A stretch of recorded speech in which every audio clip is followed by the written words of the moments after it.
오늘 말씀은 요한복음 2장입니다.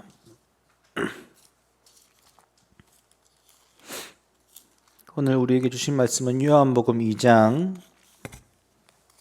1절부터 11절까지 말씀을 읽도록 하겠습니다. 요한복음 2장 1절부터 11절, 집에서는 교독으로 읽으셔도 되고 또 함께 읽으셔도 되고 자유롭게 좀 읽도록 하겠습니다. 제가 읽겠습니다. 사흘째 되던 날 갈릴리 가나에 혼례가 있어 예수의 어머니도 거기 계시고 예수와 그 제자들도 혼례의 청함을 받았더니 포도주가 떨어진지라. 예수의 어머니가 예수에게 이르되 저들에게 포도주가 없다 하니 예수께서 이르시되 여자여 나와 무슨 상관이 있나이까? 내 때가 아직 이르지 아니하였나이다. 그의 어머니가 하인들에게 이르되 너희에게 무슨 말씀을 하시든지 그대로 하라 하니라. 거기에 유대인의 정결 예식을 따라 두세 통 드는 돌 항아리 6이 놓였는지라.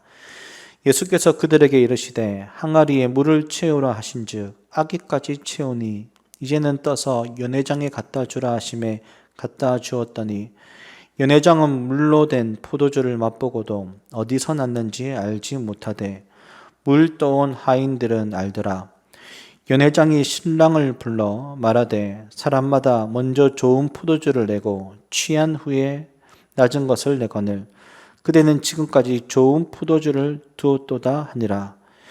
예수께서 이 첫 표적을 갈릴리 가나에서 행하여 그의 영광을 나타내심에 제자들이 그를 믿으니라. 아멘. 오늘 예수님의 이적 이야기 첫 번째 가나의 혼인 잔치라는 제목으로 목사님 말씀 증거해 주시겠습니다.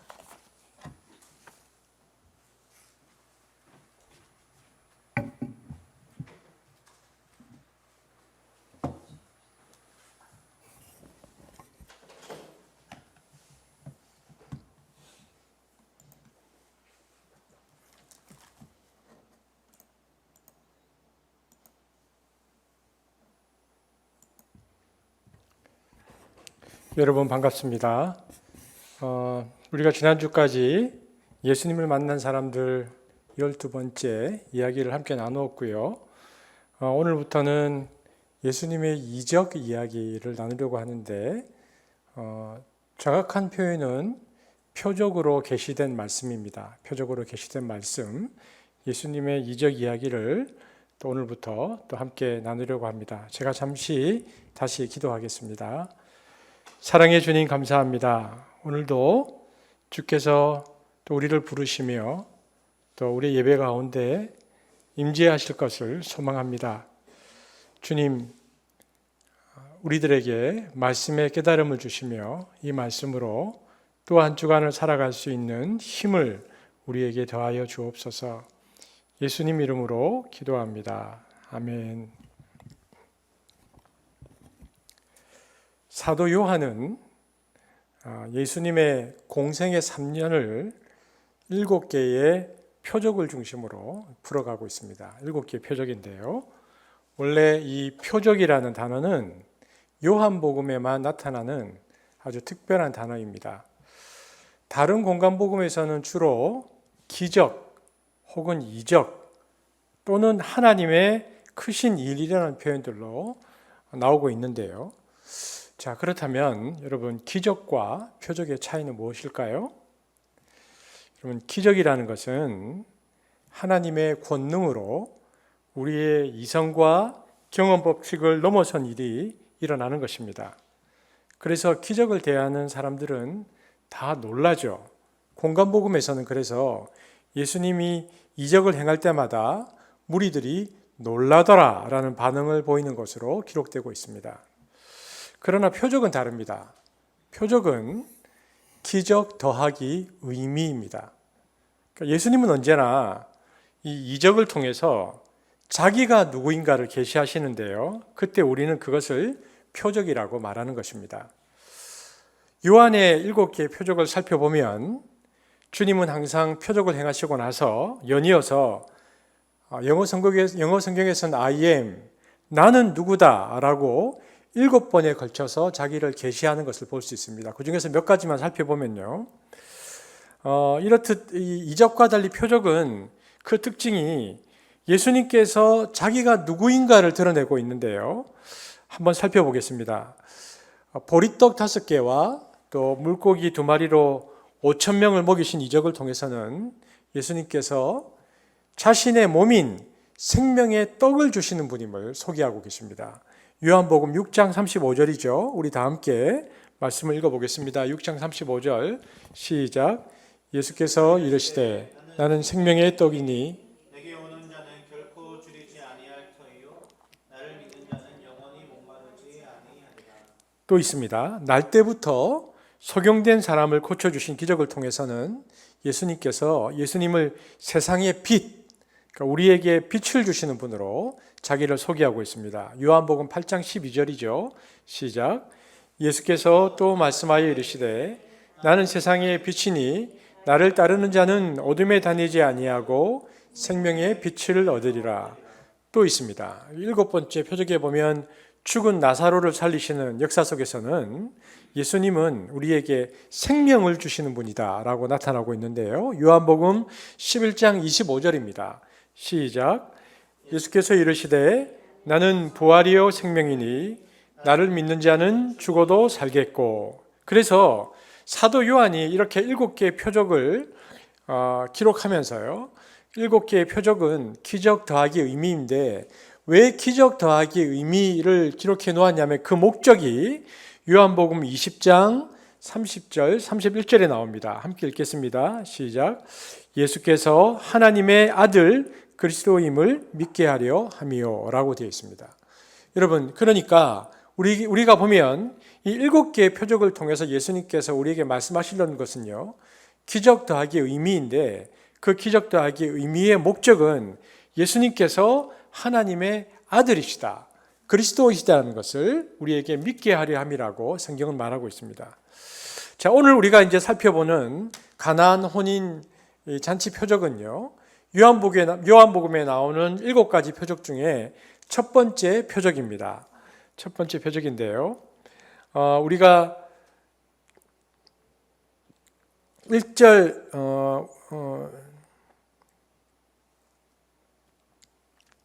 11절인데요. 11절 말씀을 한번 같이 읽어보겠습니다. 11절 시작. 예수께서 이 처음 표적을 갈릴리 가나에서 행하여. 여기에 보면 이 표적이 첫 번째 표적이라고 요한은 정확하게 명시하고 있습니다. 무슨 뜻일까요? 이것은 예수님께서는 이전에 한 번도 표적을 행하지 않았다는 뜻이겠죠. 왜 이 말이 나왔냐면요. 여러분, 외경도 있고요. 우리가 읽고 있는 성경은 정경인데 외경도 있고 위경도 있는데요. 외경이나 위경에서는 예수님의 유아기나 청년기에 기적들을 행했다는 기록들이 있습니다. 그런데 그게 사실이 아니라는 것을 지금 우리에게 증명해 주고 있습니다.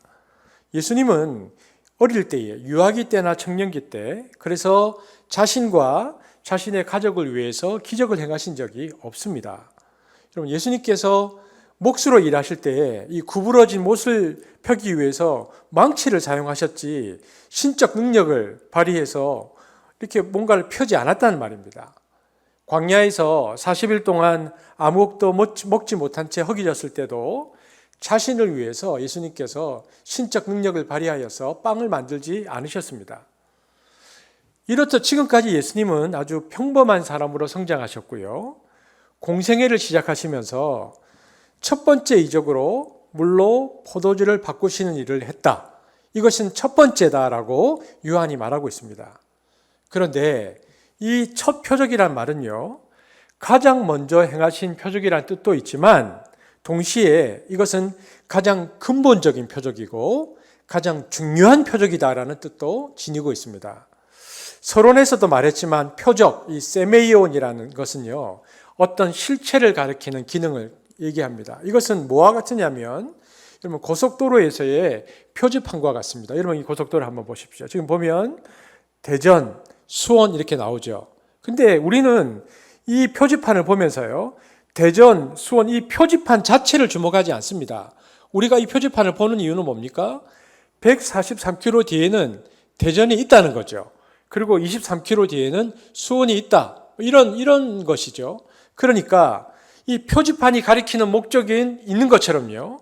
이 기적의 목적은 다름 아닌 예수님의 신적 정체, 그분은 하나님의 아들이고 그리스도이시다는 것을 나타내고 있고요. 이 표적은 그래서 예수님의 영광을 드러냅니다.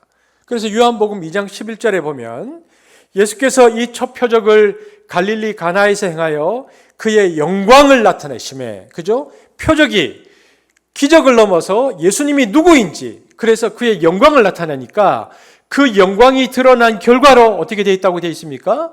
제자들이 예수님을 믿었다라고 기록하고 있습니다. 요한복음 2장 11절, 제자들이 그를 믿으니라. 그러니까 주님은 가나의 첫 표적을 행하심으로 예수님을 따르는 제자들, 즉 사도들을 믿음으로 이끄셨던 것입니다.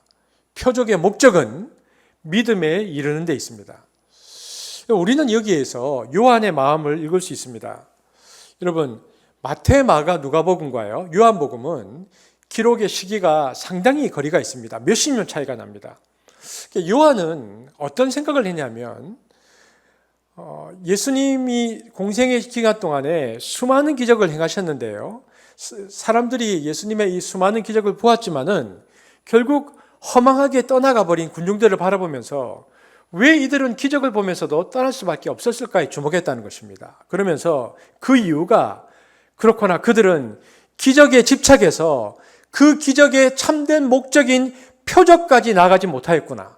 그렇기 때문에 우리에게 중요한 것은 기적이 아니고 표적이다라고 생각하고 요한복음을 기록할 당시에는 집요하리만큼 표적의 중요성을 강조하면서 예수님의 공생애를 아예 7가지 표적을 중심으로 풀어내고 있다는 것을 볼 수 있습니다. 여러분, 마가복음 6장에 보면요, 빵 5개와 물고기 2마리로 수천 명을 먹이신 기적을 행하신 후에 예수님께서는 제자들과 군중들을 다 보내시고 홀로 산으로 올라가서 기도하셨다라고 되어 있습니다. 새벽녘에 예수님께서 이제 제자들이 탄 배가 역풍을 만나서 막 배를 젓느라고 몹시 애를 쓰고 있는 것을 보시면서 예수님께서 물 위로 걸어서 그들을 향하여 가십니다. 그런데 제자들이 물 위를 걸어오시면서 다가오시는 예수님을 유령인 줄 알고 막 비명을 지르는 장면이 있습니다. 예수님께서 제자들에게 이렇게 말씀하시죠. 나다. 겁내지 말고 안심하여라라고 제자들을 안심시킵니다. 그리고는 바람을 그치게 하시죠. 근데 바람이 그치니까 제자들이 더 겁을 먹고 어찌할 바를 모릅니다. 그런 그들의 행동을 마가는, 그리고 그런 그들의 마음을 마가는 이렇게 서술합니다. 마가복음 6장 52절인데요. 함께 보겠습니다. 6장 52절 시작. 이는 그들이 그 떡 떼시던 일을 깨닫지 못하고 도리어 그 마음이 둔하여졌음이러라. 이것을 공동번역으로 한번 읽어볼까요? 공동번역으로 읽겠습니다. 시작. 그들은 아직 깨닫지 못하였던 것이다. 이렇게 마가가 말하는 것입니다. 마가는 어떤 안타까움이 있었냐면 제자들이, 예수님께서 빵을 먹이는 기적의 의미를 제자들이 정말 깨달았다면, 이게 어떤 의미인지 정말 깨달았다면, 그런 물고기 2마리와 빵 5개로 5,000명이 넘는 사람들을 그 최악의 조건 속에서도 빵을 들고 하늘을 우러러보시면서 하나님께 감사의 기도를 올리고, 그리고 그분의 마음을, 그러니까 당신의 몸을 수천 개의 조각으로 쪼개는 사람들을 향한 그들의 마음을 보았더라면, 그 마음을 먹었더라면 지금 물 위로 걸어오시는 예수님을 보면서도 겁을 먹지 않았을 것이다라는 것입니다. 그러나 제자들은 아직 예수를 보지 못하고 있었습니다. 흥분하여서 빵은 먹었지만 그분의 마음은 먹지 못했죠. 그러니까 기적을 보면서도 기적을 보지 못하였던 것입니다. 여러분, 그렇다면 우리는 예수께서 빵 5개와 물고기 2마리로 수천 명을 먹이신 기적에서 무엇을 봅니까? 저와 여러분은 여기에서 무엇을 보죠? 홍해 바다가 갈라지고 사막에서 만나가 내리고 바위에서 물이 솟아나고 소경이 보고 안전뱅이가 걷고 죽은 자가 살아나는 이야기를 들으면서 여러분은 무엇을 느끼십니까? 사람들이 이런 이야기를 하곤 하는데요. 옛날에는 많은 기적이 일어났는데 요즘에는 기적이 일어나지 않는다고 말하는 사람들을 종종 봅니다. 선교지에서는 기적이 일어나는데 현대화된 도시에서는 그런 일이 잘 일어나지 않는다고 말합니다. 여러분 정말 그렇습니까? 여러분 마가복음 6장 52절 뭐라고 되어 있습니까? 그들은 마음이 무디어 군중에게 빡을 먹이신 기적도 아직 깨닫지 못하였던 것이다. 그러니까 여러분 지금 우리에게 필요한 것은요, 우리가 무딘 우리의 마음을 풀고 기적의 참된 의미를 깨닫는 일들이 우리에게 일어나게 하는 것입니다. 우리가 성령님의 도움으로 우리의 무딘 마음을 풀고 보면 우리에게 무엇이 보일까요? 여러분 세례를 받은 우리들에게는요, 옛적의 그 기적보다 더한 기적이 일어나고 있다는 것을 무딘 마음을 풀고 보면 우리가 알 수 있다는 것입니다. 여러분 로마서 6장 3절에서 5절까지 말씀 한번 같이 읽어볼까요? 무딘 마음을 풀면 이 말씀이 보이는 것입니다. 함께 보겠습니다. 시작. 무릇 그리스도 예수와 합하여 세례를 받은 우리는 그의 죽으심과 합하여 세례를 받은 줄을 알지 못하느냐. 그러므로 우리가 그의 죽으심과 합하여 세례를 받음으로 그와 함께 장사되었나니 이는 아버지의 영광으로 말미암아 그리스도를 죽은 자 가운데서 살리신 것 같이 우리도 또한 새 생명 가운데서 행하게 하려 함이라. 만일 우리가 그의 죽으심과 같은 모양으로 연합한 자가 되었으면 또한 그의 부활과 같은 모양으로 연합한 자도 되리라. 여러분 바울은 세례를 받고 그리스도와 하나가 된 우리는 이미 예수와 함께 죽고 그분과 함께 묻히고 그분과 함께 살아나게 되었다고 말합니다. 이보다 더 큰 기적이 우리에게 일어날 수 없다고 말하는 것입니다. 그러니까 죽은 듯 살던 내가 그리스도의 생명으로 다시 살아나게 된 것보다 더 큰 기적을 우리가 기대할 수 있겠는가라고 도전하는 것이죠. 무딘 마음을 풀고 보면 이것이 기적이라는 것입니다. 그러므로 오늘 우리의 예배는 내가 바라는 무엇, 그러니까 그것이 위로든 격려든 확신이든 그것을 넘어서 우리에게 일어난 이 놀라운 기적을 깨닫는 시간이어야 합니다. 사실 생각해 보면요, 급박한 상황에 처해 있을 때 하나님께 매달리면서 간절한 염원을 담아서 기도를 하는 것은 우리 인간들의 너무나 자연스러운 어떤 모습이죠. 또 신변에 닥친 불행이 혹시 하나님께서 내리신 벌이 아닐까, 또 하나님께서 나를 버리신 것이 아닐까 두려워하면서 마음을 조아리고 불행이 행복으로 바뀌는 기적을 바라는 그 기도도 생각해 보면 허물이 없습니다. 또 우리가 공경에 처했을 때 하나님께 덕 매달리면서 기적을 바라는 것은 어떤 상황에서도 하나님께서 자기와 함께 계신다는 것을 신뢰하는 긍정적인 표현이기도 합니다. 그리고 어쩌면 그것은 나약한 인간의 가장 순수한 마음의 표현일 수도 있습니다.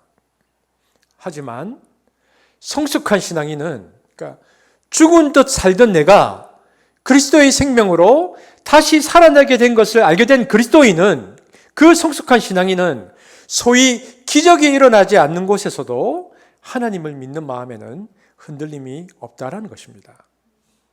가난이 불어바뀌고 죽을 병이 깨끗이 치유되고 더 이상 아프지도 죽지도 않을 기적이 일어나지 않았다고 해도 그런 변화가 기적이 아니라 삶 자체가 하나님의 기적임을 믿는 것이 참된 신앙이라는 것입니다.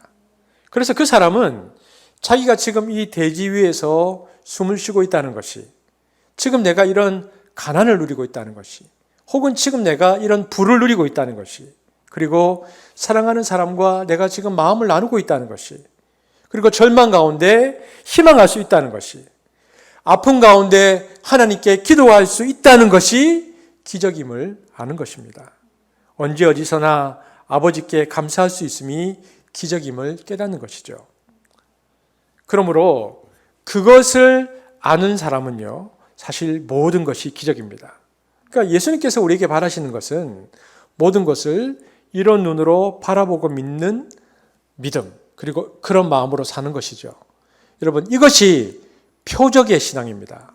그러니까 그분은 우리에게 기적 이전에 신앙을 바라십니다. 여러분 우리가 도표에도 나오지만요. 기적의 신앙이 아니라 뭘 요구하십니까? 신앙의 기적을 요구하시는 것입니다. 하나님께서 우리에게 요구하시는 표적의 신앙이라는 것은 그래서 기적의 신앙이 아니라 신앙의 기적이죠. 그러면 오늘 본문 말씀을 한번 들어가 보겠습니다. 2장 1절 말씀 함께 읽겠습니다. 2장 1절입니다. 시작. 사흘째 되는 날 갈릴리 가나에 혼례가 있어 예수의 어머니도 거기 계시고 예수와 그 제자들도 혼례의 청함을 받았더니. 여러분 보십시오. 첫 번째 표적이 일어난 날짜를 요한은 특별하게 언제 그런 일을 쓰다고 되어 있습니까? 사흘째 되던 날이라고 강조하면서 기록하고 있는 것을 볼 수 있습니다. 그런데 이 사흘은 어떤 의미를 담고 있는 사흘일까요? 여러분 요한복음 1장부터 보면요. 요한복음 1장 19절 이후에 요한은요. 유달리 날짜를 계속 주의 깊게 기록합니다. 28절까지 보면 세례 요한이 요한복음 1장부터 요한복음 1장 28절까지 보면 세례 요한이 광야에 나타나는데 세례 요한의 등장을 예수님의 공생의 첫날로 기록합니다. 세례 요한이 등장하셨고 그것이 예수님의 공생의 첫날이다. 그리고요. 29절을 보십시오. 29절에 보면 이튿날이라고 되어 있습니다. 그러니까 세례 요한이 예수님을 만난 날입니다. 첫날은 세례 요한이 등장한 날이고요. 그 이튿날은 예수님이 세례 요한을 만난 날이죠. 이 말은 바로 전날에 예수님을 염두에 둔 말입니다. 35절에 보면 또 이렇게 되어 있습니다. 또 이튿날 요한이 자기 제자 중 두 사람과 함께 섰다가 이게 3일째 되는 날이죠. 그 다음 날이니까. 그러니까 요한의 제자들이 또 예수님을 본 날입니다. 그리고 43절에 보면요. 또 이튿날이라고 되어 있습니다. 예수님께서 나다나엘을 만난 날입니다. 4일이죠. 그리고 2장 1절에 보면 그 후 사흘 되던 날에 되어 있습니다. 그러니까 바로 예수님의 공생의 며칠을 말합니까? 오늘은 7일째입니다. 요한은 이렇게 예수님의 공생애를 7일이라는 시간에 맞추면서 기록하므로 하나님께서 이 땅을 7일 동안 창조하셨던 것처럼 예수님도 재창조의 7일을 지금 보내고 계심을 우리에게 명료하게 보여주고 있다는 것을 알 수 있습니다. 바로 그 7일째 되는 날에 오늘 예수님은 가나의 혼인잔치에 참석하신 것입니다. 그러니까 공생의 시작 7일째 되는 날에 주님은 첫 표적으로 사람을 살리거나 병을 고치신 것이 아니고 물을 포도주로 바꾸어 주심으로 주님 자신이 바로 물질 세계의 창조주이심을 장엄하게 드러내고 있는 것입니다. 세상을 창조하셨던 그 말씀이 육신을 입고 오사 세상에 참 빛이심을 드러냄으로써 갈릴리 가나에서 그 창조주의 영광을 처음 나타내셨고 그 결과 제자들이 믿음이 일어났다고 본문 11절에 기록하고 있는 것이죠. 그래서 그 영광을 나타내심에 제자들이 그를 믿으니라. 나와 있지 않지만 가로로 치면 창조주의 그 영광을 나타내심에 제자들이 그를 믿으니라. 요한은 그렇게 기록하고 있는 것입니다. 요한복음 2장 1절 2절 그러면 함께 읽어보겠습니다. 시작. 사흘째 되는 날 갈릴리 가나에 혼례가 있어 예수의 어머니도 거기 계시고 예수와 그 제자들도 혼례의 청함을 받았더니. 여기 헬라 본문에는요. 예수의 어머니가 거기 계시고 그러나 대라는 말 혹은 그리고 예수님과 제자들은 초청받았다라고 되어 있습니다. 그러니까 여기 보면 거기에 계셨다 할 때 이 n이라는 말은요. 지속적인 행위를 나타내는 미완료 시제입니다. 그러니까 이는 마리아가 혼인잔치가 시작되기 전부터 이미 그곳에 있었다라는 표현입니다. 예수의 어머니는 먼저 결혼식에 가 있었고 예수님과 제자들은 따로 초청을 받아서 참석했다는 말입니다. 시간이 다릅니다. 더군다나 예수님의 어머니는 포도주가 떨어진 것을 알았죠. 이것은 마리아가 이 결혼식과 어떤 관계가 있다는 것을 암시합니다. 그러므로 예수의 어머니는 혼인잔치에 초대받은 손님이라기보다는 잔치를 돕는 사람처럼 보입니다. 그냥 손님이 지나지 않았다면 어떻게 잔치집 일꾼에게 지시를 내릴 수 있겠습니까? 그래서 오늘 이 마리아는 이 이야기에서 굉장히 중요한 역할을 맡고 있는데요. 이 이름이 3번이나 등장하는 것을 보면 알 수 있습니다. 전설에 따르면 마리아가 신랑의 이모가 된다고 전합니다. 그러니까 말하자면 신랑의 어머니와 예수의 마리아는 자매지간인 거죠.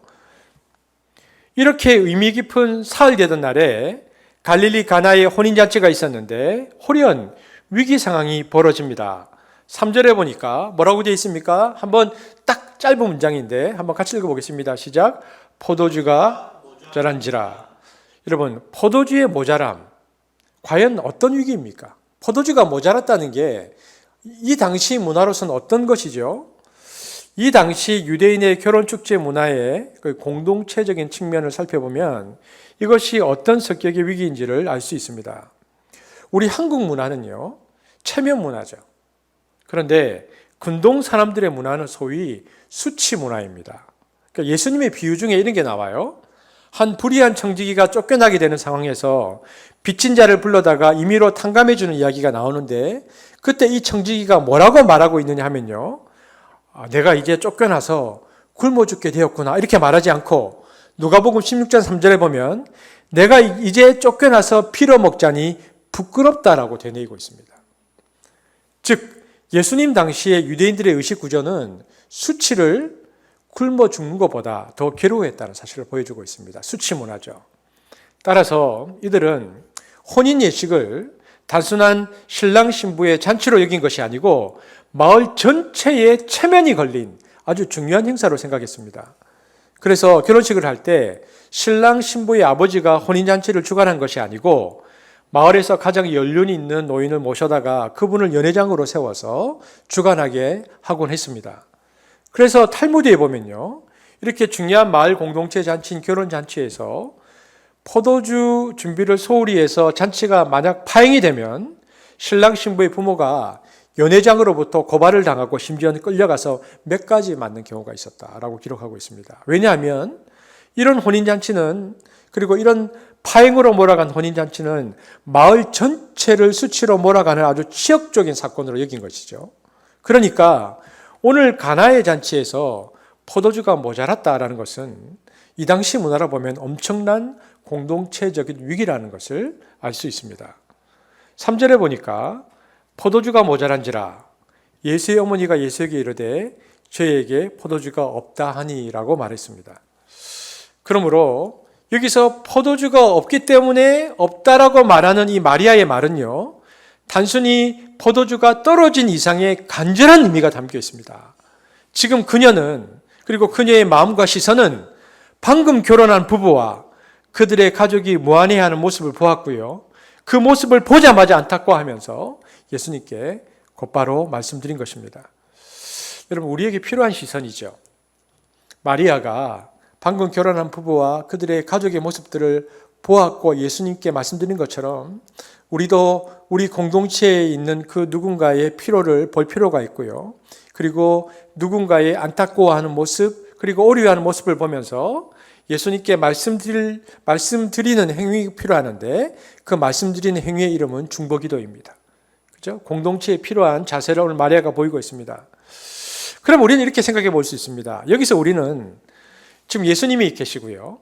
예수님의 제자들도 있고 마리아도 있는데 우리는 사도들조차 아직 예수님에 대한 믿음이 없을 때에 마리아만이 어떻게 남달리 예수님에 대해서 이런 놀라운 믿음을 가지고 있었을까? 포도주가 떨어졌다는 얘기를 혼인을 주관하고 있었던 사람에게 가지 않고 왜 예수님께 가서 말할 수 있었을까? 마리아의 그 믿음은 과연 어디에서 발현될 것일까를 생각해 봅니다. 마리아는 예수님이 태어날 때 천사가 와서 했던 말, 그리고 목자들의 전언, 그리고 얼마 후엔 동방박사들이 찾아온 사건, 또한 예루살렘에서 안나와 시므온이 행한 예언, 그리고 누가복음 2장 51절에 보면 13살 되던 해에 성전에서 일어난 모든 일들을 마리아는 마음에 깊게 두고 있었다는 것입니다. 그냥 흘려보내지 않았습니다. 이런 남다른 마음속 깊은 곳에 믿음이 마리아에게 있었기 때문에 포도주가 떨어지자 이 위기를 해결할 분은 우리 주님밖에 없다고 마리아는 생각했던 것입니다. 그래서 주방에서 급히 달려와서 포도주가 없다고 말하면서 마리아는 이 공동체적인 위기 속에서 예수님께 간절히 도움을 구하고 있다는 것을 볼 수 있습니다. 그런데 이런 마리아의 남다른 믿음의 요청에 대한 예수님의 반응은 어떻습니까? 놀랍게도 예수님의 대답은 아주 싸늘하다는 것을 알 수 있습니다. 4절 말씀 한번 같이 읽겠습니다. 시작. 여자여 나와 무슨 상관이 있나이까? 내 때가 아직 이르지 못하였나이까? 여기 보면 여자여 구나이라는 이 헬라 어법을 보면요, 여러분 어떤 느낌이 듭니까? 지금 우리 한국 문화에서 아들이 여자애라고 부르면 이게 어떤 느낌입니까? 근데 여러분 이 여자애라는 말은요 결코 여자에 대한 비칭이 아닙니다. 존칭인데요. 그런 존칭이긴 한데, 그런데 이 용어는 정확하게 표현하면 냉정한 3인칭이라는 것에 주목해야 됩니다. 그러니까 좀 거리를 둔 존칭이죠. 그러니까 이 3인칭 표현을 통해서 예수님은 그 어머니 마리아에게 냉정하게 제3자적인 거리를 두고 있다는 것을 볼 수 있습니다. 우리는 이 표현, 이 짧은 표현을 통해서 이제는 예수님께서 공생애의 첫날 행하신 표적이잖아요. 이 표현을 통해서 한 여인의 사적인 아들로서의 예수님이 아니고 마침내 공생의 길에 들어선 예수님의 모습을 떠올리게 됩니다. 그것을 기록한 것이죠. 지금까지는 어머니와 아들의 관계였지만 앞으로는 그런 관계를 초월하여 만인에 대한 메시아로서의 당신을 드러내실 것이다. 그 표현으로 여자여라는 표현이 쓰이고 있습니다. 그리고 그 뒤에 나와 무슨 상관이 있나이까? 라는 것은 거절을 표현하는 세머의 요법입니다. 그러니까 사사기, 사무엘하, 열왕기상, 열왕기하, 역대하 찾지는 않겠지만 정확하게 똑같은 표현이 계속 나옵니다. 그런 거절을 표현하는 표현인데요. 제3자적인 거리를 두면서 셈족이 쓰는 어떤 언어적 표현으로 거절, 예수님께서 상관이 없다라고 거절하고 계십니다. 여러분 그 이유는 무엇일까요? 왜 예수님은 이렇게 이 마리아의 요청을 자신과 상관이 없는 걸로 제3자적인 거리를 두고 싸늘하게 거절하고 계시는 것일까요? 바로 4절에서 그 대답을 찾을 수 있습니다. 4절이 뭐라고 되어 있느냐면 내 때가 아직 이르지 못하였나이다 라는 대답에서 우리는 그 이유를 찾을 수 있습니다. 그러니까 이 대답에서 우리가 알 수 있는 것은 무엇입니까? 주님께서 상관하실 때가 있고 또 상관하지 아니하실 때가 있다라는 것입니다. 우리는 항상 지금 도와주세요, 지금이 바로 당신이 나를 도우실 때입니다라고, 바로 그때입니다라고 주장합니다. 그러나 주님은 때로는 나와 상관이 없고 내가 개입할 때도 아니라고 냉정히 거절하시곤 합니다. 여러분 그렇다면 주님의 때란 어느 때일까요? 도대체 주님의 때는 무엇을 가르치는 것일까요?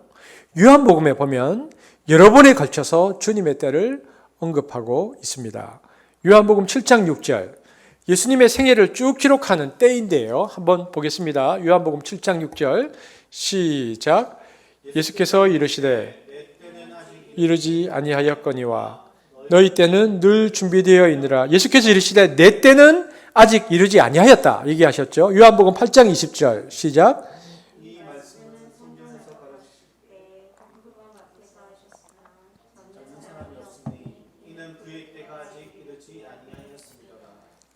아직 예수님을 잡는 사람이 없는 이유는 그의 때가 되지 아니하였다. 그러면 도대체 무슨 때를 말할까요? 요한복음 12장 23절 시작. 예수께서 대답하여 이르시되 인자가 영광을 얻을 때는 언제일까요? 요한복음 17장 1절 시작. 예수께서 이 말씀을 하시고 눈을 들어 하늘을 이르시되 아버지여 때가 이르렀사오니 아들을 영화롭게 하사 아들로 아버지를 영화롭게 하게 하옵소서. 여러분 좀 짐작이 가십니까? 지금 읽으면서 이 모든 문맥을 살펴보면 그때는 바로 주님이 십자가에 못 박혀 죽으실 때를 가리키고 있습니다. 그러니까 요한복음에서 말하는 때는 주님의 십자가의 때이죠.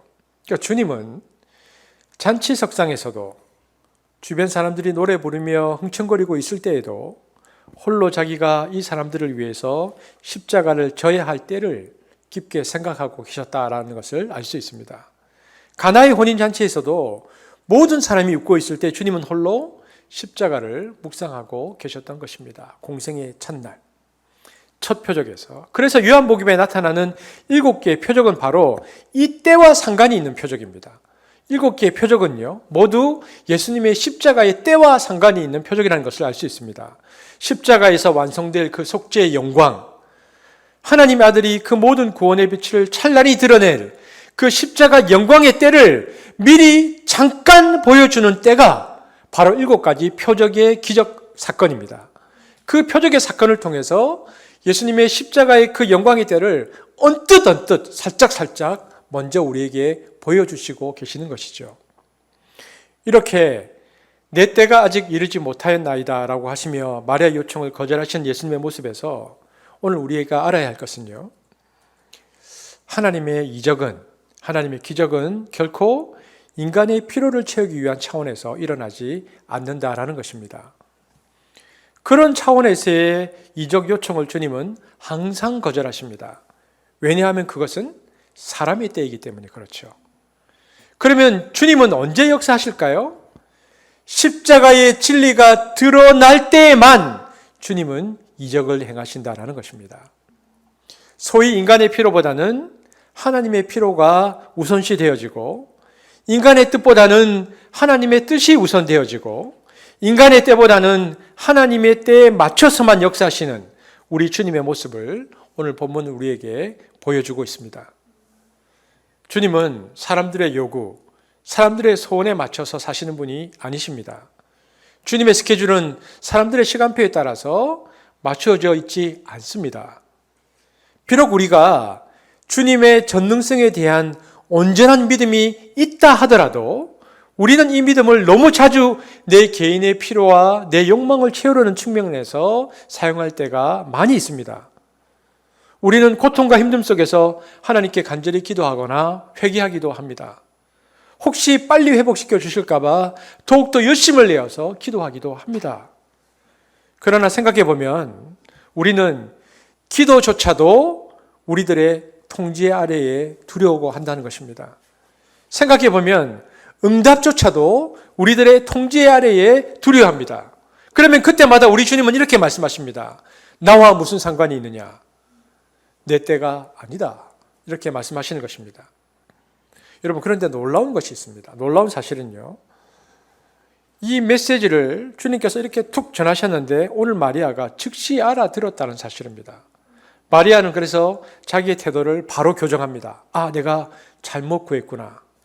그래서 즉시 온전하게 바뀌어진 마리아의 태도가 바로 그 다음 5절에 나옵니다.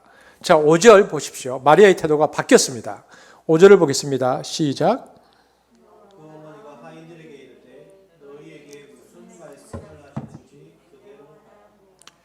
여러분, 무엇인가 오늘 마리아처럼 하나님께 기도했는데 주님으로부터 내 때가 아니다라고 하면서 거절당한 경우가 있으십니까? 그렇다면 여러분은 그 거절당한 기간을 과연 무엇을 하면서 어떻게 보내셨습니까? 4절과 5절 사이, 여러분의 인생의 4절과 5절 사이에 내가 무언가를 기도했고 거절당했을 때 여러분의 인생의 4절과 5절 사이에 여러분은 무엇을 하셨습니까? 대부분의 사람들은 낙심하거나 불평하면서 그 시간을 보냅니다. 또 그때가 될 때까지 그저 막연히 기다립니다. 그런데 이렇게 그 기간을 영적으로 잠잠해서 기다리는 사람한테는 절대로 그때, 그러니까 하나님의 구원의 때가 오지 않습니다. 그러면 어떤 사람에게 주님의 때가 돌아옵니까? 4절과 5절 사이 그 기다림의 시간 속에서 말씀 앞에서 자기 자신을 부정하고 그리고 자기 십자가를 지고 깨어 기도하는 사람에게만 주님은 그때를 앞당겨 주시는 것입니다. 여러분, 오늘 저와 여러분이 예배를 드리고 있는데 여러분의 고난의 기간이 너무 길으십니까? 여러분의 삶 속에 포도주가 끊어진 위기가 너무 오래 계속된다고 생각하고 계십니까?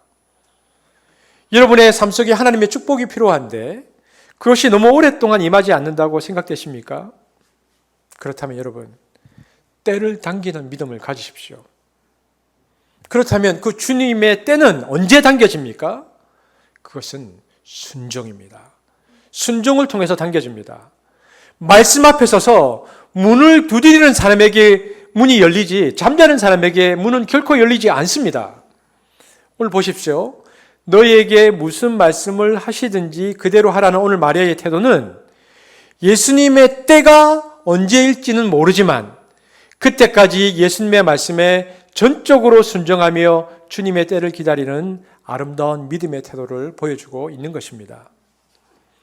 그러면 주님께서는 10년 걸릴 일을 1년에, 1년 걸릴 일을 한 달에, 한 달 걸릴 일을 일주일 만에 이루시는 분이십니다. 순종이 주님의 때를 앞당깁니다. 순종할 때에 우리의 환경과 삶을 호련히 바꾸는 주님의 때가 임하는 것입니다. 여러분, 순종은 누구에게서 발견되는 모습입니까? 순종이라는 것은 종이죠. 종의 모습에서 발견됩니다. 여러분, 우리 인생의 주인은 우리가 아닙니다. 우리 인생의 주인은 오직 한 분, 주 예수 그리스도이시다는 것을 기억할 필요가 있습니다. 그러므로 하나님이 우리 인생을 통하여 지금 일을 하고 계시다는 사실을 믿어야 합니다. 내가 무언가를 할 수 있는지 없는지는 상관이 없습니다. 중요한 것은 그분께서 내 인생의 주인이시고 그분께서 내 인생 가운데 어떤 일을 행하고 계시기 때문에 내가 그것을 믿고 순종하고 따라가기만 하면 된다는 것입니다. 그러면 그 때가 당겨진다는 것이죠. 요한은 마리아의 순종적 메시지 다음에 다음과 같은 설명을 하고 있습니다. 설명인데요. 6절 말씀 함께 보겠습니다. 6절입니다. 시작. 거기에 유대인의 정결 예식을 따라 두세 통 되는 돌항아리 6이 모였으니라. 여러분, 정결 예식 어떤 뜻인지 그냥 느낌은 오시죠? 정결 예식이라고 번역된 카타리스모는 이 출애굽기와 레위기에 나오는 정결 예법을 말하는데요. 이것은 단순히 손을 씻는 그런 위생적 차원을 넘어서 세상적인 불결에서 벗어난다는 어떤 제의적 의미를 가진 문화였습니다. 그래서 유대인들은 밖에 나갔다가 들어올 때마다 반드시 손을 씻었고 잠깐 나갔다가 집으로 들어갈 때도 손끝에 물을 묻혀야 합니다. 이런 점에서 손을 씻는 행위는 하나의 의식이라고 할 수 있습니다. 지금 우리가 코로나로 인한 손 씻기를 하죠. 이거 다른 겁니다. 우리는 위생적인 차원에서 손을 씻는 것이지만 그들이 손을 씻는 것은 그것이 아니고 제의적인 차원에서 손을 씻고 있는 것이죠. 그런데 이러한 정결 예식 항아리가 몇 개가 있다고 되어 있었습니까? 6개가 놓여 있었다고 되어 있습니다. 근데 사람들은 지금 포도주가 떨어진 것만 알았지 항아리에 물이 떨어진 것을 모르고 있었습니다. 지금 항아리에 물도 비어 있었어요. 문제는 바로 여기에 있습니다. 포도주가 떨어진 것보다 더 큰 문제는 이 항아리에 물, 정결 예식을 행할 항아리에 물이 없다는 것입니다. 이 물이 떨어지면 결국 정결 예식을 하지 못하게 돼 있어요. 요한은 그래서 이 물에 떨어짐을 통해서 오늘 우리에게 어떤 메시지를 주고 있냐면 오늘 지금까지 유대인들이 행했던 유대교의 율법, 유대교의 정결 예식을 더 이상 할 수 없게 되었다라고 말하고 있는 것입니다. 더 이상 유대인들이 중요하게 여겼던 정결 예식 그리고 유대교의 율법을 더 이상 행할 수 없게 된 상황이다. 이것이 요한이 우리에게 주고자 하는 메시지입니다. 자, 보십시오. 너희에게 무슨 말씀을 하시든지 그대로 하라라는 이 순종한 마리아의 자세를 보고요. 그래서 오늘 예수님은 아주 중요한 3가지 행동을 요구하셨다고 되어 있습니다. 그것은 무엇입니까? 첫 번째는 채우라, 두 번째는 떠라, 세 번째는 갖다 주라는 것입니다. 자, 요한복음 2장 7절 8절 한번 볼까요? 자, 첫 번째 명령인데요. 7절 8절 시작. 예수께서 그들에게 이르시되 항아리에 물을 채우라 하신즉 아기까지 채우니 떠서 연회장에게 갖다 주라 하심에 갖다 주었더니 여기 보십시오. 요한복음 2장 7절 8절에 보면 3가지가 나오죠. 채우라, 그리고 어떻게 되어 있습니까? 떠라, 그리고 갖다 주라. 3가지가 나오죠. 근데 첫 번째 명령부터 한번 보겠습니다. 첫 번째 명령, 채우라. 여러분, 이 채우는 것은 쉬운 일이 아니었습니다. 여기 보니까 어떤 물을 채우라고 되어 있습니까? 2-3통 들어가는 돌 항아리 6개를 채우라. 여러분, 항아리가 6개 있는데 항아리에 한 번 들어갈 때마다 물이 2통 내지 3통이 들어갑니다. 그러면 물이 총 몇 통 필요합니까? 자, 산수입니다. 산수. 어렵습니까? 통 내지는 12통에서 14통이 아니고 12통 내지 18통이죠. 2통에서 3통이 들어가니까. 네, 그렇죠. 그리고 2-3통이라는 것은 약 100리터를 가리킵니다. 여러분 묻고 그 마시는 물 있죠? 뭐 1.8리터 이런 물들이 있잖아요. 근데 100리터를 가리킵니다. 근데 이것이 6개 있었다는 것은 600리터의 정도의 물이 필요한 것이죠. 엄청난 양이죠. 그러니까 600리터 정도의 물을 담을 수 있는 100리터를 담을 수 있는 항아리가 6개 있었다는 것인데요. 이 당시 문화에서 보통 한 가정에 돌 항아리는 한 통 정도만 있으면 됩니다. 가족들이 쓸 것. 그런데 여기에 6개의 통이 있었다는 것은 뭡니까? 결혼식이니까 다른 집에서 빌려왔다는 거죠. 손님이 올 것을 대비해서 빌려왔는데, 여러분 우리가 수가성 여인 기억합니까? 팔레스타인 마을의 우물은 수가성 여인의 사건에서도 보듯이 주로 어디에 있습니까? 마을에서 멀리 떨어져 있죠. 그래서 물 한번 뜨러 갔다 오려면 굉장히 오랜 시간이 걸리는 겁니다. 그런데 이걸 지금 몇 번 해야 되는 겁니까? 12번에서 18통을 떠와야 된다는 것입니다. 그러니까 이게 보통 일이 아닌 것입니다. 아마도 예상한 것보다 더 많은 손님이 방문했겠죠. 그러니까 물이 다 떨어졌겠죠. 결례로 사용할 물이 떨어졌기에 더 이상 지금 손님을 받을 수도 없고요. 근데 이 포도주가 거기다가 떨어진 상황인데 지금 물을 채우라는 이 황당한 이야기를 듣게 되는 것입니다. 하인들은 어떤 생각을 했을까요? 아니 지금이 물 기를 때입니까? 그리고 언제 가서 지금 물을 떠옵니까? 게다가 이미 와 있는 손님들에게도 지금 당장 대접할 포도주가 떨어졌는데 지금 옆 동네에 뛰어가서 포도주를 얻어도 모자랄 판에 왜 지금 그 멀리 가서 엉뚱한 물을 기르라고 하십니까? 이렇게 생각하면서 하인들은 거절했을 것입니다. 물을 채우라고 했을 때. 그런데 마리아가 너무나 단호하고 강한 어조로 무슨 말씀을 하시든지 그대로 하라고 딱 요구를 하니까, 너무 단호하게 말하니까, 철저한 순종을 요구하니까, 그래서 하인들은 그대로 할 수밖에 없었습니다. 그리고 그들은 서둘러서 마지막 항아리의 아구까지 물을 가득 채웠습니다. 시간이 좀 지났겠죠. 물이 가득 찼습니다. 두 번째 명령이 뭐였습니까? 채우고 난 다음에 뭐를 하라고 되어 있죠? 떠라. 여기서 나오는 이 안틀레오라는 단어는요, 물을 바가지로 푸다라는 뜻입니다. 여러분 잘 보십시오. 저를 한번 보시죠.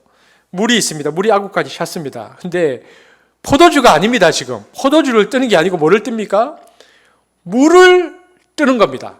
물을 떠서 책임자에게 가라는 지시를 받죠. 물을 뜬 것도 황당한데 물을 떠서 포도주가 떨어졌다고 하는데 물을 떠서 갖다 주라는 게 물을 떴다는 것이죠. 세 번째 명령은 뭐죠? 갖다 주어라. 그런데 하인들은 지금 이 명령 앞에서 난감했습니다.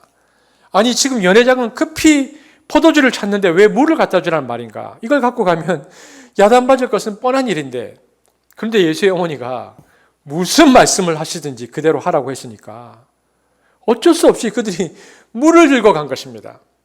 들고 가는 동안에 여러분 그것은 물이었을까 포도주였을까요?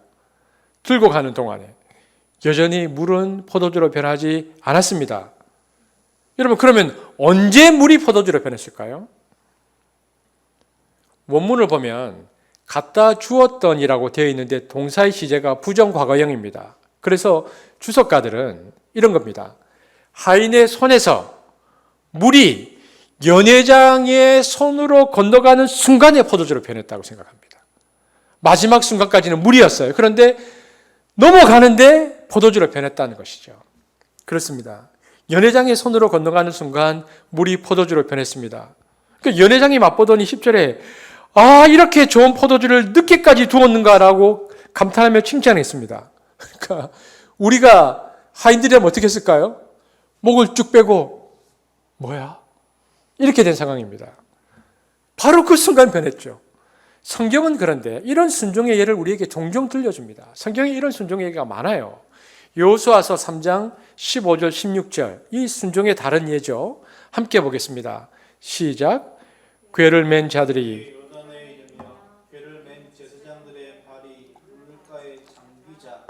곧 위에서부터 흘러내리던 물이 그쳐서, 여러분 제사장들이 궤를 메고 발을 물에 잠기자 물이 그쳤다. 그러니까 바로 그 순간에 물이 그친 것입니다. 자, 여호수아서 6장 14절 15절 같이 읽어보겠습니다. 시작. 그 둘째 날에도 그 성을 한번 돌고 진영으로 돌아오니라. 엿새 동안을 이같이 행하니라. 일곱째 날 새벽에 그들이 일찍이 일어나서 전과 같은 방식으로 그 성을 7번 도니 그 성을 7번 돌기는 그날뿐이었더라.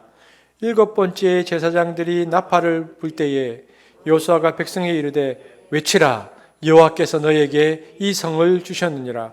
순종하는 그때에, 마지막까지 순종하는 그때에 그 성이 무너지는 겁니다. 열왕기하 5장 14절 함께 보겠습니다. 시작.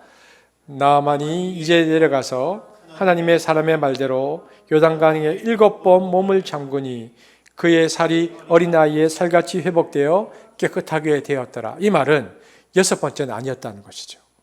마지막 그 순간에 회복되어 깨끗하게 되었다. 그러니까 물을 떠온 하인도 깜짝 놀랐습니다. 그러면서 그들이 이렇게 말했겠죠. 다시 한번 봅시다. 그리고 들여다봤더니 정말 방금 전까지 자기 손 안에 있던 물이 호련 변해주로 포도주로 변해 있었습니다.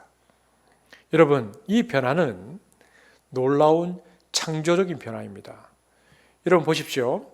물이 포도주로 바뀐 기적은 양적 변화가 아니고 질적 변화입니다. 떡 5덩이와 물고기 2마리로 5,000명을 먹이신 이적에서는요, 5,000명이 먹을 만큼 같은 질의 양이 불어나는 것이지 떡의 질이 달라져서 과일로 변했다거나 하지 않았다는 것입니다. 그러나 오늘 본문의 이적은 질적인 변화입니다. 물이 포도주가 되는 변화, 근본적으로 완전히 바뀌는 변화가 일어났습니다. 그러므로 이 새 포도주는 땅의 포도주가 아니라 하늘의 포도주라는 것을 알 수 있습니다. 이 포도주는 소위 성례전적인 포도주입니다. 무엇을 가리킬까요? 예수님의 십자가에서 흘리시는 하늘의 포도주, 보혈을 가리킵니다. 주님께서 아버지께 영광을 돌렸던 그 포도주, 주님의 제자들에게 이는 너희를 위하여 흘리는 내 언약의 피라고 하셨던 그 포도주라는 것을 알 수 있습니다. 이 이적은 근본적으로 질적 변화를 주시는 하나님의 능력을 나타납니다. 그리고요, 놀라운 것은 하늘의 포도주, 이 보혈을 맛본 자는 질적으로 전혀 다른 존재로 바뀝니다. 그것을 신학적 용어로 뭐라고 말하느냐? 거듭남이라고 말하는 것입니다. 그러므로 거듭남은 그 사람의 행위가 좀 나아졌다는 이야기가 아닙니다. 윤리적인 생활이 변했다는 이야기가 아닙니다. 근본적으로, 질적으로 사람이 변화되었다는 것을 말합니다. 그것이 거듭남입니다. 이것은 바로 마귀의 자녀, 진노의 자녀가 하나님의 자녀가 되었다라는 의미입니다. 보십시오. 2-3통 들어가는 항아리 필요는 무엇 때문에 필요했습니까? 유대인의 정결 예식 때문이었습니다. 즉 항아리에 든 물은 옛 질서, 유대교를 상징합니다. 그런데 바뀐 포도주는 뭘 말합니까? 새로운 질서, 메시아를 상징합니다. 그러므로 예수님은 옛것을 새것으로 바꾸시는 분, 즉 새로운 질서를 가져오시는 메시아인 것을 우리에게 드러내주고 있다라는 것을 우리는 봅니다. 그래서 요한복음 2장 10절 우리가 공동번역으로 한번 읽어볼까요? 요한복음 2장 10절 함께 보겠습니다. 시작. 누구든지 좋은 포도주는 먼저 내놓고 손님들이 취한 다음에 덜 좋은 것을 내놓는 말인데 이 좋은 포도주가 아직까지 있으니 웬일이요 하고 감탄하니. 지금 이 구절을 잘 보십시오. 뭐라고 말했습니까? 새 포도주가 오래된 포도주보다 맛있다는 것은 무엇을 말합니까? 그러면 율법의 시대보다 복음의 시대가, 그리고 유대교보다 그리스도교가 우월하다는 것을 의미하고, 그러하기에 대치될 수밖에 없다는 것을, 무엇보다도 새 시대 하나님의 나라가 도래하였기 때문에 옛 세상은 사라지고 하나님의 나라가 도래할 수밖에 없다는 것을 우리에게 말해주고 있습니다. 예수님은 새 시대 하나님의 나라를 위한 메시아로서 우리에게 최상의 포도주를 주시는 분이십니다. 그리고 하나님의 나라를 가져온 그 최상의 포도주의 이름은 십자가와 보혈입니다. 여러분, 그렇게 십자가의 보혈로 하나님의 나라가 이 땅 가운데 오고, 그 하나님의 나라에서 그 십자가의 보혈로 우리가 거듭나면 어떤 일이 바뀝니까? 물이 포도주로 바뀜은 예수님이 죄로 인하여 상처를 입었던 우리 타락한 인간성이란 물을 기쁨 가득한 포도주로 바꾸셨다라는 것을 의미합니다. 그래서 그분이 선택하신 첫 번째 표적의 배경은 그런 의미에서 혼인잔치였습니다. 이 포도주는 우리의 신분과 존재를 그분께서 회복시키셨으며 감사와 기쁨과 즐거움이라는 정서를 우리에게 새롭게 선물해 주셨다라는 의미가 있는 것입니다. 그래서 예수님은 이미 임한 하나님 나라뿐만 아니라 궁극적으로 우리가 도달해야 될 하나님의 나라는 마태복음 22장에 보면 혼인잔치와 같다고 말씀하셨습니다. 우리 그리스도인들한테는요, 그래서 아직 가장 좋은 것은 오지 않았습니다. 여러분, 시간이 갈수록 그리고 죽음이 가까울수록 우리한테는 가장 좋은 곳, 곧 가장 좋으신 하나님과 함께하는 시간이 다가옵니다. 이미 임한 하나님 나라와 아직 오지 않은 하나님 나라를 살아가는 우리들이 기대하며 소망하는 정서와 이유는 시간이 지날수록 더 좋은 포도주가 잔치집으로, 잔치함으로 준비되어 있다는 것을 기대하기 때문이죠. 그렇다면 보십시오. 하늘의 포도주, 이 보혈은 언제 만들어졌습니까? 그것은 말씀 앞에서 끝까지 자기 부인의 십자가를 지고 순종할 때입니다.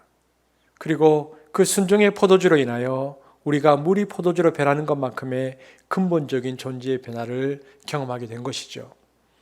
여러분, 십자가를 생각해 보십시다. 십자가에 못 박히신 예수님을 보고 지나가는 사람들이 조롱했습니다. 네가 정말 하나님의 아들이거든 십자가에서 뛰어내려라. 마태복음 27장 40절 한번 같이 읽어볼까요? 시작. 이르되 성전을 헐고 사흘에 짓는 자여, 네가 만일 하나님의 아들이여든 자기를 구원하고 십자가에서 내려오라. 여러분, 만약 예수님께서 그들의 성화에 못 이겨서 십자가에서 뛰어내리셨다면 어떻게 되었을까요? 매트릭스처럼 사뿐이 쫙 내려있으면 사람들은 기적이 일어났다고 흥분하면서 이분이야말로 하나님의 아들이다라고 온갖 소동을 벌이며 그분을 영웅 모시듯 하였을 것입니다. 그러나 그 이후에는 어떻게 되었을까요? 소동이 식어지면서 기적은 그들의 기억력처럼 감퇴되어서 그들에게 잊혀지게 되었을 것입니다. 예수라는 사람은 기적의 소동을 일으키는 분 정도로 기록이 되었다가 인류에게 더 이상 아무런 의미도 줄 수 없는 존재로 사라져 버렸을 것입니다. 예수님은 인간의 호기심과 그들의 사고방식에 따른 기적으로 구원자가 되신 것이 아닙니다. 보십시오. 그분이 못 박히신 십자가에서는 아무런 기적이 일어나지 않았습니다. 십자가에서 그분은 자기 자신을 살려달라고, 당신을 살리는 기적을 일으켜달라고 기도하지 않으셨고 아버지 하나님도 그런 기적을 일으키지 않으셨습니다. 그런데 놀랍게도 십자가에 매달려 처참하게 죽은 그분의 모습을 보고 지나가는 사람들이 뭐라고 말합니까? 이분이야말로 하나님의 아들이라고 고백합니다. 그분의 죽음에 동조했던 사람들, 십자가에서 뛰어내리면 하나님의 아들임을 믿겠다고 조롱했던 사람들, 그 사람들의 입에서 어떤 말이 나왔습니까? 이분이야말로 하나님의 아들이라는 고백을 하는 기적이 일어났습니다. 스승이 당하는 것을 보고 무서워 도망쳤던 제자들이 스승의 죽음에서 사랑 자체를 깨달았다는 것, 이 깨달음의 기적이 그 십자가에서 또한 일어났습니다. 그런데 이 기적의 이름은 무엇인가? 그것은 바로 순종입니다.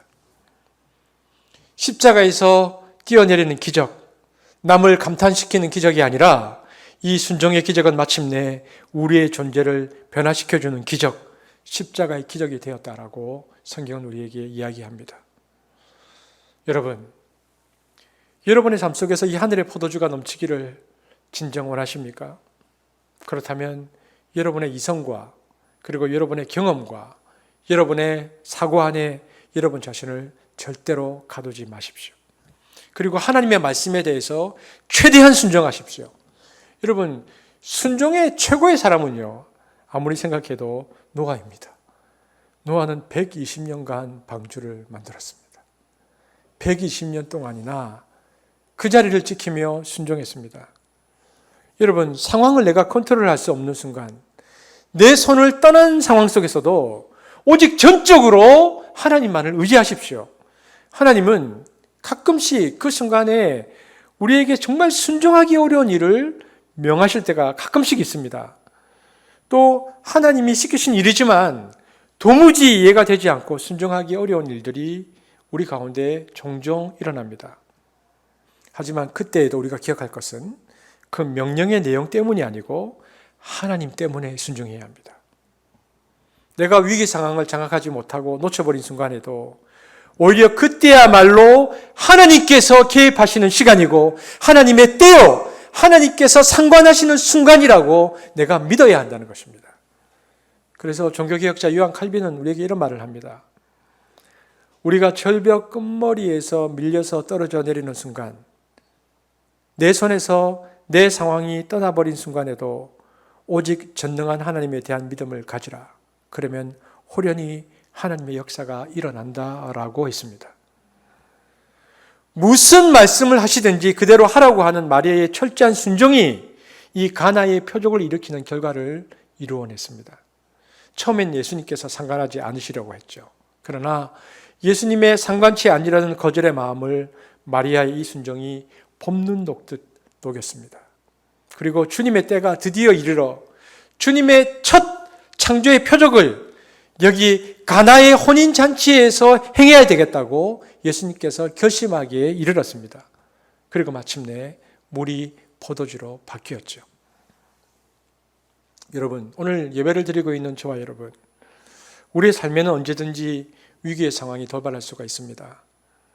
기쁨의 포도주가 호련히 끊어지고 삶의 축제가 끝나는 순간, 또 근심과 염려가 넘쳐 흐르며 마음속 가득 쓴물이 차버리는 고통의 순간이 우리 인생 가운데 있을 수 있습니다. 우리가 지금까지 애쓰고 노력하며 준비해 두었던 각종 포도주들, 건강의 포도주, 물질의 포도주, 직장의 포도주가 어느 순간 갑자기 끊어질 수도 있습니다. 부부와 자녀들과의 관계 속에서 흘러나와야 할 사랑의 포도주가 끊어지고 거기서 미움과 원망의 쓴물이 흘러나올 수도 있습니다. 여러분, 그렇다면 이 위기의 상황을 우리는 어떻게 극복해야 하는 것일까요? 저는 이 시간 우리의 믿음이 마리아처럼 무슨 말씀을 하시든지 그대로 하라라고 하는 지경에 이르기를 바랍니다. 여러분의 말라버린 인생의 통에 다시 하늘의 포도주의 샘이 솟아나기를 바랍니다. 여러분, 새로운 시대를 여신 예수님은 그분의 보혈인 새 포도주로 교회를 세우시고 우리에게 공동체를 허락하셔서 그 축제와 감사의 삶을 지속하기를 원하십니다. 그러므로 우리에게 주어진 이 공동체를 우리는 더욱더 소중하게 그리고 감사히 여겨야 합니다. 이제 오늘부터 터 모임을 이제 교회에서 모여서 하게 됩니다. 오늘부터 함께하는 터별 공동체 만남이 더욱더 기대되는 이유도 바로 여기입니다. 오랜만에 만났을 때 마음껏 놀고 웃으면서 마음껏 축하하고 마음껏 축복해 주십시오. 그리고 예수님을 만난 13번째 주인공이 바로 여러분이 되기를 바랍니다. 그래서 그 이야기를 나누면서 지난 100일 동안 우리가 함께 만나지 못했을 때에 그 이야기를 나누면서 예수님과 나의 스토리를 다른 사람들에게 나누어 주십시오. 이 잔치에서는 처음에 포도주는 별로이고 오히려 나중에 포도주가 더 좋았다고 되어 있습니다. 이와 같이 하나님의 역사는 시작보다는 마지막이 훨씬 더 좋습니다. 한석교회의 앞으로의 시간들을 기대하는 이유입니다. 우리가 예수 그리스도의 보혈을 의지하고 이미 임한 하나님 나라를 바라보면서 하나님께서 우리에게 마련해 주신 이 공동체라는 축제의 자리에서 예수님을 만난 이야기를 나누다 보면 처음보다 뒤로 갈수록 더 훌륭하고 아름다운 포도주가 넘쳐나게 될 것입니다. 우리는 예수님으로 인해서 시작된 새시대 하나님 나라를 지속해서 볼 것이며 예수님을 만났던 사람들의 그 거듭남과 내적인 기쁨의 변화들을 지속하여 경험하게 될 것입니다. 저는 여러분의 목사로서 여러분의 처음 포도주보다 나중 포도주가 더 좋은 풍성한 축제의 삶을 살게 되어지기를 바랍니다. 무엇보다도 우리가 이러한 경험함을 소망하면서 기억해야 하는 것은요, 주님께서 역사하실 때 바로 거기에는 몇 사람의 하인과 마리아라는 믿음의 여성이 있었다는 사실을 기억해야 합니다. 주님의 영광이 여러분의 삶 속에서 찬란히 나타나 주변 사람들을 사도적 믿음으로 이끄는 마리아와 같은 신앙인들이 그래서 우리 가운데 일어나기를 바랍니다. 저는 가나 혼인잔치 법문과 관련된 예화 하나를 소개하면서 이제 오늘 설교를 마무리하려고 합니다. 여러분, 영국 옥스퍼드 대학교 신학 과목 시험이 있었습니다. 시험 문제는 옥스퍼드 대학교의 신학 과목 시험인데요. 시험 문제는 가나 혼인잔치에서 물을 포도주로 바꾼 예수 그리스도의 기적이 내포하는 영적 의미를 서술하라는 것이었습니다. 학생들은 저마다 열심히 답안지를 작성했죠. 그런데 한 학생이 시험 기간이 끝나도록 우두커니 앉아만 있었습니다. 시험 감독 선생님이 그에게 다가와서 물었습니다. 이제 1분밖에 안 남았는데 자네는 쓸 것이 아무것도 없는가? 그러자 학생은 펜을 들어서 다음과 같은 문장을 썼습니다. 물이 그 주인을 만나자 얼굴이 붉어졌습니다. 담당 교수는 이 학생에게 최고의 점수를 주었습니다. 이 학생은 훗날 영국의 최고의 시인 바이런이 됩니다. 여러분, 우리에게 이 포도주, 물이 주인을 만나서 얼굴이 붉어지는 이 풍성한 포도주의 경험들이 시간이 갈수록 넘쳐나는 공동체가 되어지기를 주님의 이름으로 축복합니다. 제가 기도하겠습니다. 사랑해 주님 감사합니다. 오늘 예수님의 이적 이야기 첫 번째 가나안 혼인잔치의 말씀을 나누면서 이미 임한 하나님 나라를 살아내기를 원하는 한수반에 하나님 나라의 풍성한 이야기가 넘쳐나기를 원합니다. 사랑해 주님, 오늘 우리의 터 나눔 가운데 함께 하시며 오늘 우리의 가족 나눔 가운데 천국 잔치의 풍성함으로 함께하여 주옵소서. 예수님 이름으로 기도합니다. 아멘.